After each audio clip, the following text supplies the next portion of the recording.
বৈরী আবহাওয়ার সাথে কারো কোনো হাত নাই। এই বৃষ্টির কারণে আমাদের এই সুন্দর অনুষ্ঠানটা কিছুটা বিঘ্ন ঘটেছে, কিন্তু যা হয়েছে শুকর আলহামদুলিল্লাহ বলছি। আমি আমার এনাদনগরের যারা নেতৃবৃন্দ আছেন, বিশেষ করে রবিন, কাউসার, তারপর রনি, তাদেরকে আমি আমার ফতুল্লা থানা কৃষক দলের পক্ষ থেকে আন্তরিক শুভেচ্ছা ও অভিনন্দন জানাচ্ছি। আরো অভিনন্দন জানাচ্ছি আমার সদস্য সচিব জনাব সুমন আহমেদকে, তাদেরকে সার্বিক সহযোগিতা করার জন্য। আজকে আমরা এই কর্মী সম্মেলনে এমন একটা সময়ে উপস্থিত হয়েছি যখন বাংলাদেশে নির্বাচনী আবহাওয়া বইছে। এই সময় আমরা কৃষক দলের কর্মী সম্মেলন করছি যে নতুন নেতৃত্ব বেছে নেওয়ার জন্য। ফতুল্লা থানা কৃষক দল বিগত আমলের থেকে আমাদের বর্তমান যেই কমিটি হয়েছে, আগে থেকে অনেক অনেক স্বাবলম্বী এবং সঠিক নেতৃবৃন্দের হাতে বর্তমান কৃষক দল আছে। বিশেষ করে আমার যারা কৃষক দলের যুগ্ম আহ্বায়ক ছিল, আগে ছিল, বর্তমানে আছে, তাদের মধ্যে আমাদের মঞ্চে উপস্থিত আছেন দিদার আহমেদ ভাই। উনি কৃষক দলের দীর্ঘদিন ফতুল্লা থানার সাধারণ সম্পাদক ছিলেন। আবার মুফতিউদ্দিন মুসা আক্কেল, উনি আমাদের কৃষক দলের যুগ্ম আহ্বায়ক ছিলেন আগে দীর্ঘ সময়। তারপরে আছে নাসির ভাই, তারপরে আছে সোহেল আহমেদ, মিজান ভাই, তারপরে আছে মারুফ আহমেদ, আরো উপস্থিত আছে শাকিল, আরো উপস্থিত আছেন আব্দুল কাদের, কাউসার আহমেদ, আরো উপস্থিত আছেন আহমেদ আলী রনি, সজল। আরো ফতুল্লাবাসী মোটামুটি নারায়ণগঞ্জ শহরের থেকে বিচ্ছিন্ন করতে গেলে বোঝা যায়, যেদিকটা যাই রাস্তা খনন করতেছে, না হয় রাস্তা কাটতেছে, না হয় আপনার গিয়া জ্যামের নগরীতে পরিণত হয়েছে। আজকে 1 ঘন্টার বৃষ্টিতে এই সভাস্থলে হাঁটু সমান পানি ছিল।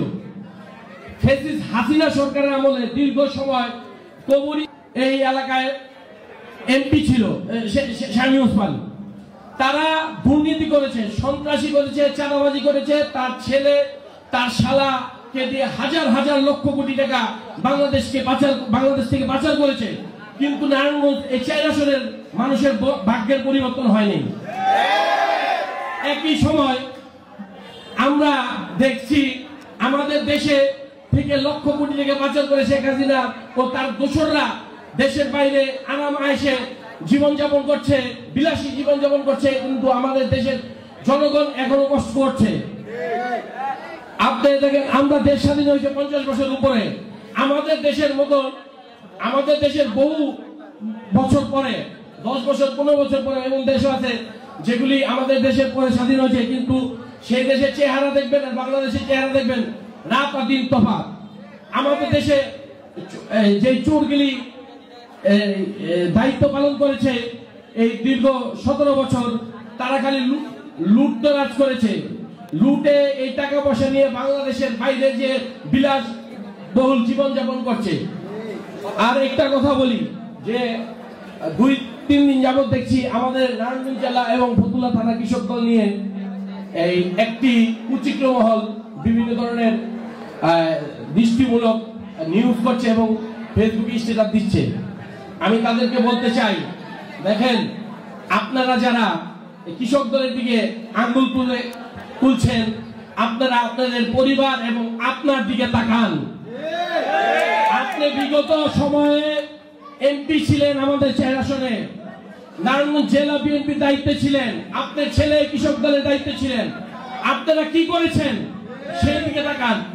আমরা ক্ষুদ্র মাত্র নেতা কর্মী, আমরা মাঠ পর্যায়ে কাজ করে, আমরা হামলা মামলা শিকার হয়ে জেল খেটে আমরা আজকে এই জায়গায় এসেছি। আপনারা এই যদি নিজেদের দলের নেতা কর্মীদের একটি কমিটিকে সহ্য না করতে পারেন, আগামীতে আপনারা এমপি হলে আমাদের কি করবেন সেটা আমাদের জানা আছে। ফতুল্লা থানা কৃষক দল এটা ফালানো কোনো দল না যে ধাক্কা দিলে আর চলে যাবে ওরা। আমরা ফ্যাসিস্ট হাসিনার সাথে যুদ্ধ করে এখানে এসেছি। তখন হাসিনা ও শামীম ওসমানের রক্তচক্ষুকে ভয় করি নাই, এখন আপনাদের কেন ভয় করব? আপনারা বিভিন্ন মিডিয়া দিয়া আমাদের এই কমিটিটাকে নিয়ে বিভিন্ন সময় বিভিন্ন প্রশ্নবিদ্ধ করার চেষ্টা করেন, কিন্তু ফতুল্লা থানার নেতৃবৃন্দ, বিএনপি যারা আছেন এবং নারায়ণগঞ্জ জেলার নেতৃবৃন্দ যারা আছেন সবাই জানেন আমাদের ফতুল্লা থানা কৃষক দলের নেতৃবৃন্দ যারা আছে বর্তমানে সবার ত্যাগটা কি। আমি আরেকটা কথা বলবো যে আপনাদের ইতিহাসও মানুষ জানেন, আপনাদেরকে কিন্তু এভাবে দল থেকে আগে যে কমিটি ছিলেন হঠাৎ করে দল থেকে আপনাদের সবাইকে কমিটি ভেঙে দিয়ে আপনাকে দল থেকে সরিয়ে দিয়েছে, কিন্তু আপনারা সেই দৃষ্টিটা ধরে রাখতে পারেন নাই। এখনো মানুষের নিয়ে ফতুল্লা থানা কৃষক দলের নেতৃবৃন্দকে নিয়ে আপনারা এই আগের মতো দুষ্টামি ফাইজলামি করতেছেন। সেই জন্য বলছি আপনারা এখন নারায়ণগঞ্জ 4 আসনে নাই, আপনারা এখন কেউ 5-এ গেছেন, কেউ 3-এ গেছেন, সেইটি নিয়ে থাকেন। আমি আরেকটা মেসেজ দিতে চাচ্ছি, ফতুল্লা 4 আসন, আমরা 4 আসনের থেকে 4 আসনের লোকাল যারা ফতুল্লা স্থানীয় যারা ফতুল্লাবাসী যারা আমরা আগামী নির্বাচনে তাদেরকেই নেতৃত্ব এবং তাদেরকে এমপি হিসেবে দেখতে চাই। আমরা কোন একটা বহিরাগত আওয়ামী লীগের দোষরদেরকে দিয়ে আগামী নির্বাচন করতে চাই না, ধানের শীষের মার্কা তাদের হাতে দিতে চাই না। সেটাই আমি স্পষ্টভাবে এই মেসেজটা দিতে যাচ্ছি ফতুল্লা থানা কৃষক দলের মাধ্যমে, যে আগামীতে ফতুল্লার মানুষ ফতুল্লার ভাগ্য নির্ধারণ করে ফতুল্লার লোকাল মানুষ দিয়ে, কোন বহিরাগত কোন লোক দিয়ে ফতুল্লার ভাগ্য নির্ধারণ করবে না।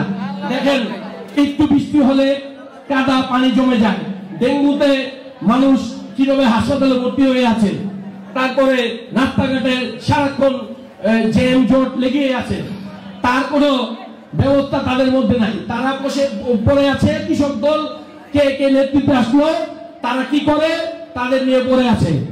আরে তাদের কাছে যদি বিন্দু পরিমাণে কৃষক দলের নেতাকর্মীকে নিয়ে বিন্দু পরিমাণে এভিডেন্স থাকতো, সেটা তাহলে তারা প্রুভ করে দিতে পারতো, কিন্তু তারা সেটা পারে না, কিন্তু খালি নোংরামি করে।